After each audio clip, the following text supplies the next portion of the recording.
कारण प्रत्येक वेळेस समित्या बसतात, एसआयटीच्या चौकशा होतात, सगळं होतं, पण कधीही माहिती, खरी माहिती जनतेपुढे येत नाही.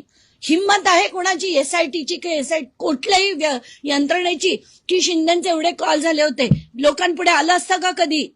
कारण आपल्याला काय सांगितलं गेलं, आमचा त्यांचा काही संबंधच नव्हता. त्या रुपाली चाकणकर काय म्हणाल्या, मला ते गुरुस्थानी होते. मग 177 कॉल कशाला केले? गुरुला कोणी 177 कॉल करतं का एका वर्षाच्या आत?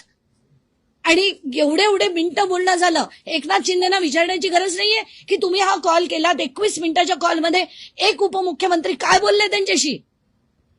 आम्हाला आम्ही विचारणार नाही. आणि माझा लढा त्याच्यातले मी काय केलं होतं, जेवढे नंबर्स होते टॉप कॉल्स केलेले ते 30 नंबर पर्यंत मी सेलफोनवर डोळे जिजले, पण शोधले मी ते.